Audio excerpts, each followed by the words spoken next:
Au Mali, il y a le paludisme, il y a le sida, il y a aussi la Jakarta, devenu aujourd'hui un vrai problème de santé publique. Nous n'avons pas connaissance au monde d'un cas comme celui que pose la Jakarta dans nos villes maliennes. Jakarta, il ne s'agit pas de cette ville indonésienne. Jakarta, c'est un label, une marque déposée, importée. Les Jakarta demeurent des motos très pratiques permettant de passer là où certaines voitures ont toutes les difficultés à s'effrayer un passage. C'est cet aspect utilitaire qui explique les raisons qui poussent aussi bien les jeunes que les adultes à raffoler de cette moto Jakarta qui procure tant de fierté. À Bamako seulement, vous allez retrouver que c'est des jeunes ruraux qui viennent des saisonniers à la recherche d'un boulot et juste avec ce petit truc qu'ils arrivent à amasser, au lieu de retourner pour aller à la culture, donc ils achètent directement une moto et paf, avant de retourner, c'est directement un accident avec des incapacités soit totales ou des incapacités partielles. Et en ce moment, et c'est l'État qui perd, et c'est leur famille et eux-mêmes.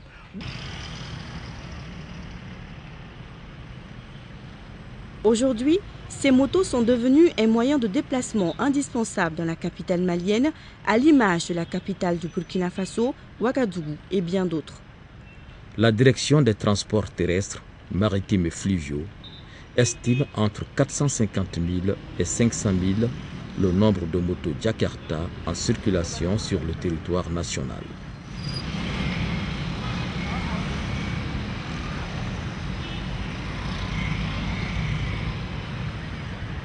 Ce n'est qu'une estimation, car le nombre exact de cette marque de moto, actuellement en circulation dans notre pays, n'est pas connu. L'arrivée massive des motos Jakarta sur nos routes s'est accompagnée d'un nombre important d'accidents de la circulation, occasionnant de nombreuses pertes en vies humaines. Aussi, chaque jour, une moto Jakarta sort d'une maison quelconque pour déposer à la morgue un frère, une sœur ou un ami. Chaque jour, un conducteur quelconque de 2 roues rend son âme à Dieu à l'hospice ou bien rentre chez lui avec les séquelles indélébiles pour le reste de sa vie. Chaque jour, la rue tue des motocyclistes imprudents. Si prudents soient-ils, ils cognent ou se font cogner pour mourir.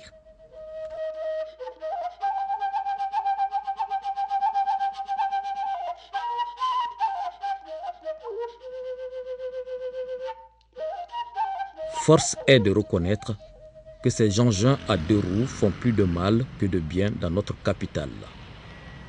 Surtout, les Jakarta qui tuent plus que toutes les maladies dangereuses aujourd'hui qui sévissent chez nous. Ils sèment la mort à tout bout de carré, dans la capitale du Mali, et plus rapidement que le paludisme et le sida réunis pour tuer en masse. Le samedi dernier, aux environs de 18 h, un jeune homme sur une moto Jakarta filant en toute allure a violemment percuté une Sotraman. Alertés, les sapeurs-pompiers ont été très prompts à être sur les lieux. Transporté à l'hôpital, le jeune a succombé à ses graves blessures.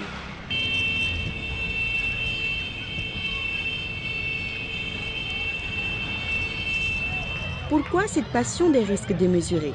C'est courant de voir aujourd'hui des jeunes sur les motos Jakarta rouler à tambour ouvert et faire des acrobaties à vous couper le souffle, notamment les dimanches, jour de mariage.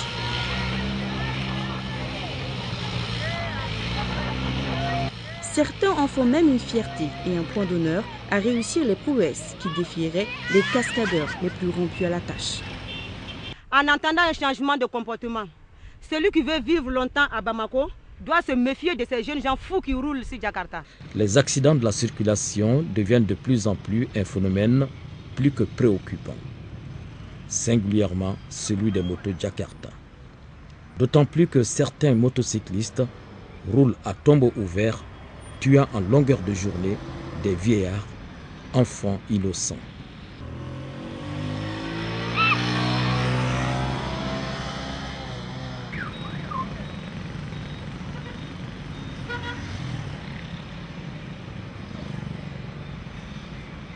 N'est-il pas temps que nous prenions conscience de ce fléau?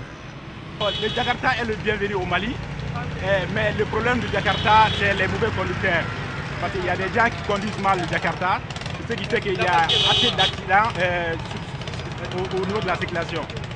Ce que je veux dire aux conducteurs, c'est de se comporter bien dans la circulation pour au moins, on ne peut pas dire qu'on peut annuler l'accident, mais pour que l'accident puisse être diminué dans le pays.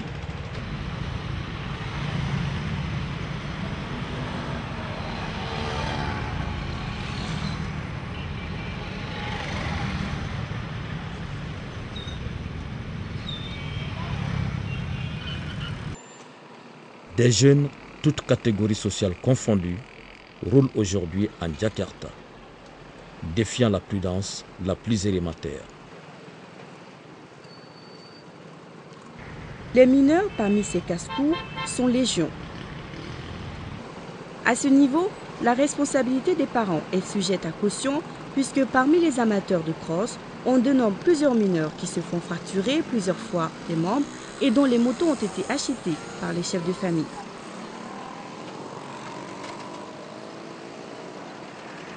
Les jeunes sont beaucoup plus pressés maintenant que d'habitude.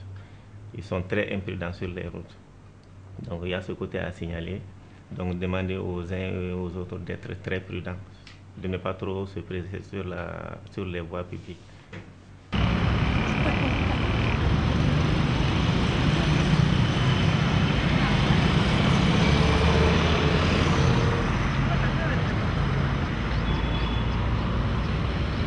Aujourd'hui, les médecins des hôpitaux sont formels. La majeure partie des accidents de la circulation est causée par les motos. La plupart de ces gens n'ont pas de casque. Bon, il y a des traumatismes, dont le traumatisme crânien est le plus fréquent. La tête n'est pas protégée. La tête est un organe noble. Donc si on tombe sur la tête ou on reçoit un impact sur la tête, on risque d'avoir des lésions très très graves et qui peuvent engager le pronostic vital. Mis à part le traumatisme de la tête, il y a aussi d'autres organes vitaux qui peuvent être en jeu. C'est par exemple le thorax, le ventre, l'abdomen, le bassin. C'est des lésions très hémorragiques. Et donc quand on a des traumatismes, des accidents au niveau de ces organes, ça peut engager le pronostic vital. Le deuil est désormais à chacune de nos portes, au moment où on s'y attend le moins. Et quand elle ne tue pas, elle mutile à jamais. Ce n'est pas proprement parlé un champ de bataille, mais les victimes se comptent par milliers à Bamako. En ces temps difficiles, elle fait passer la recherche du pain quotidien au second plan. Pensez à quoi d'autre dès l'instant où, plutôt préoccupée par le repas du jour, elle vous convie urgemment au chevet d'un blessé grave à prendre en charge ou encore elle vous impose d'insolites funérailles à organiser.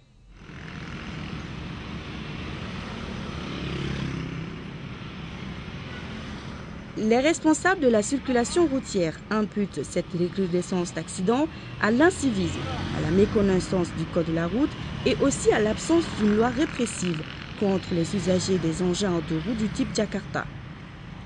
S'y ajoute l'irresponsabilité des parents qui offrent des motos à leurs enfants mineurs sans au préalable les avoir inscrits à l'automoto-école ou les astreindre au port du casque.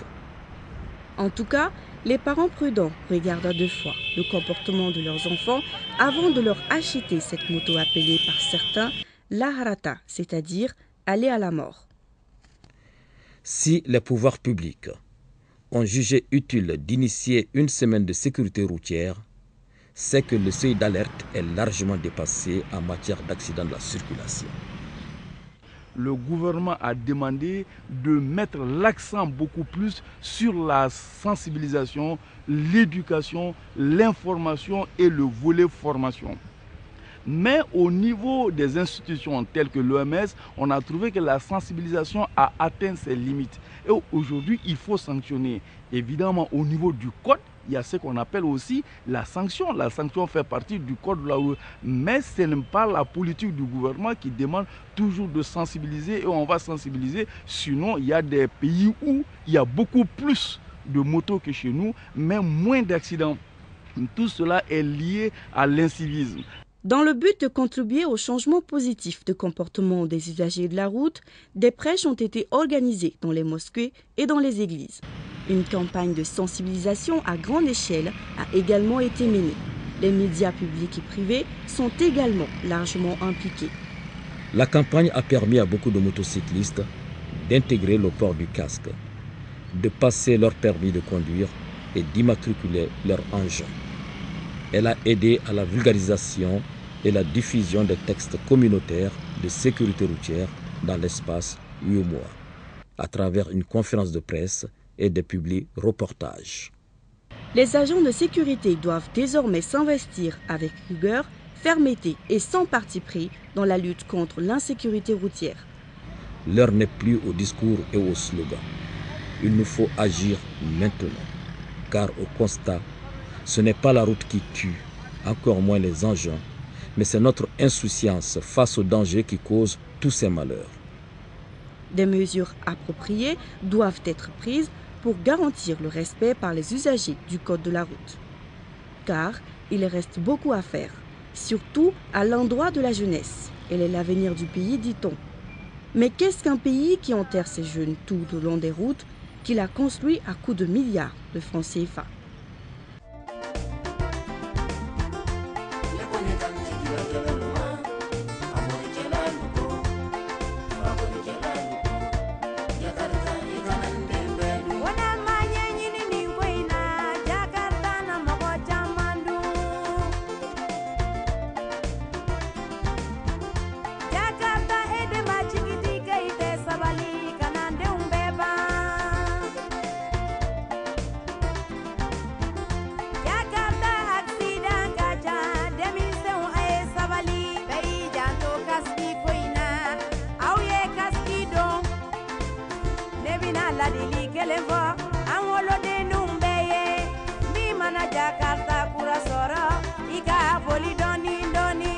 Wolofa ube joroni ye, wolofa ube joroni.